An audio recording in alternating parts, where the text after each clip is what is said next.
Okay, hi everyone. We're going to talk now about photosynthesis.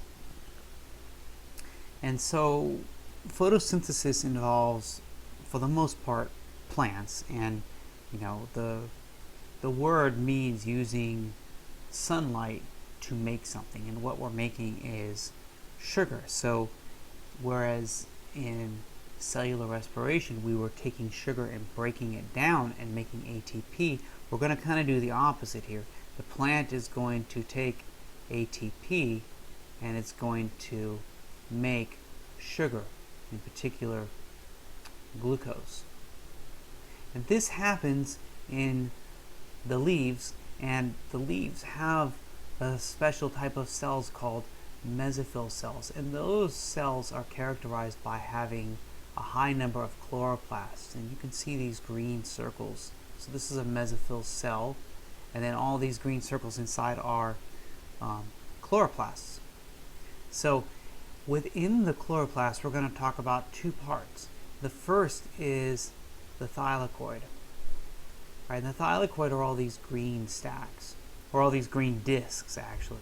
And the stack of thylakoid is called grana, but we'll just kind of ignore that for now. So the thylakoid are where we're going to have light reactions. So there's two types of reactions that happen in photosynthesis: light reactions and dark reactions.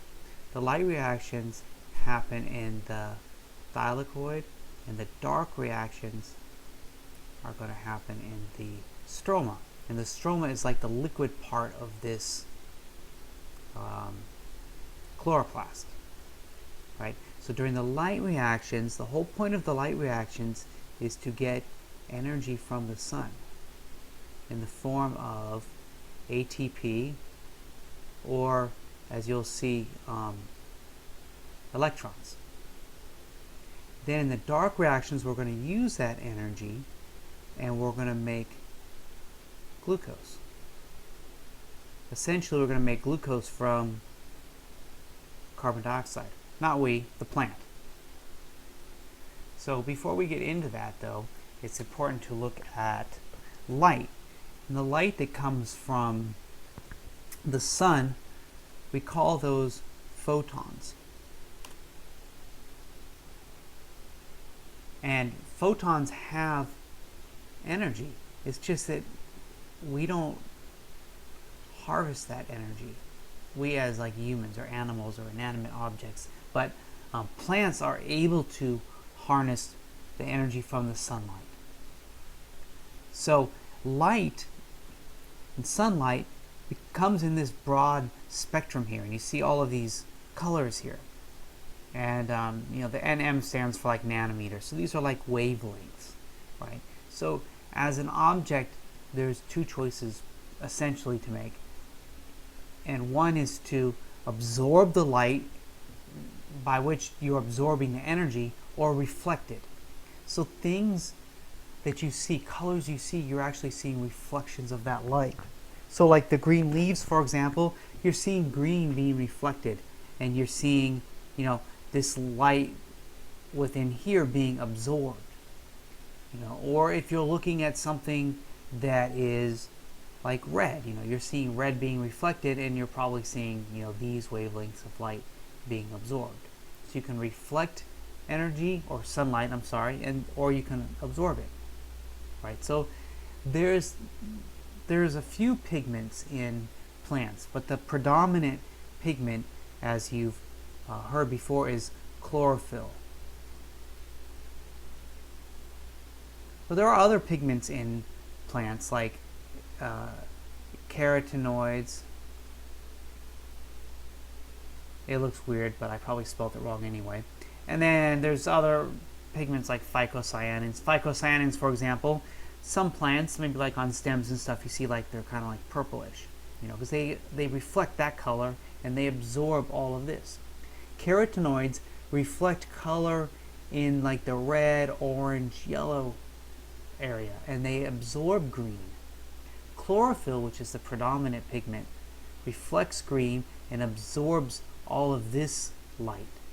In particular, chlorophyll absorbs light around the 700, 680 nanometer length.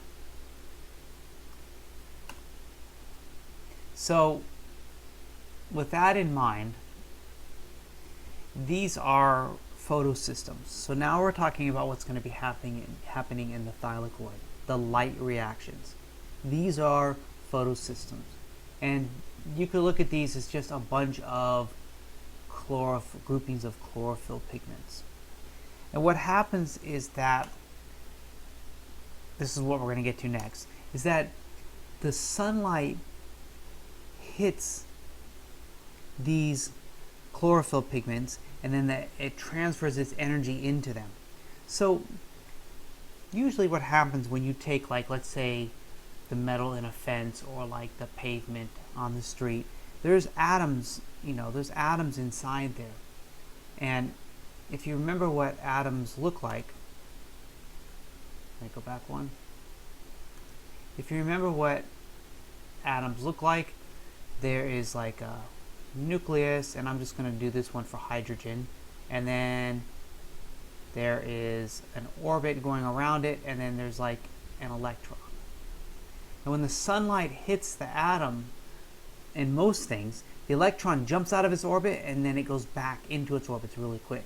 So it's going around like this, the sunlight hits it, the photons excite the atom, the electron pops out and goes right back in. And then heat is given off. So that's why when you touch, a car hood, it's hot, because the sunlight's hitting it and it's exciting the atoms in the paint in the car, and it's making the electrons jump out of their orbit, and then they go back in, and then heat is given off. Plants are not like that. If you were to touch plants, like the leaf of a plant, it won't be hot, because what's happening is that when the electron jumps out of the orbit, it's caught. So the electron jumps out of the orbit, it's like caught up here before it could ever return back, and that electron is going to be used. It's going to be used to make ATP. And so that's what we're looking at right here. And again, if this video seems choppy, this is my second time now using this, so my apologies. So here is what happens in the thylakoid membranes, the light reactions. And what we're going to do is, well, there's two parts to it. There's photosystem 2 and photosystem 1. Why they're reversed, don't worry about it right now. But another name for it is P680 and P700. So they're similar in that electrons are getting excited and they're jumping out of their orbits. But they're different in what they do with those electrons. So we'll take photosystem 1 first. The photons from the sunlight hit this photosystem. All the electrons from the hydrogen, they jump out of their orbit, but they're caught. So this primary acceptor is catching those electrons. And what it does with it, it's going to send it down. See here, they're calling it Cytochrome Complex. You can just look at it as electron transport chain. Just like, look at it in the same way that we talked about with the mitochondria in the last chapter. It's the same idea. You're taking those electrons and you're running them across proteins, and you're pumping protons all on one side of the membrane, and then they all diffuse back. Here, I've got a slide I can show you. It's like this. It's very similar to what we talked about with the mitochondria, except here it's happening in the thylakoid. But you have all of these protons coming through, and they're not really putting them in here, but you've got a bunch of them.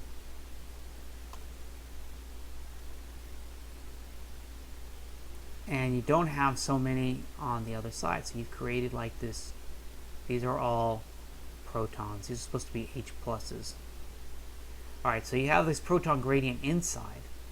And how did you get all these protons inside and none of them outside here? These pumps pumped them,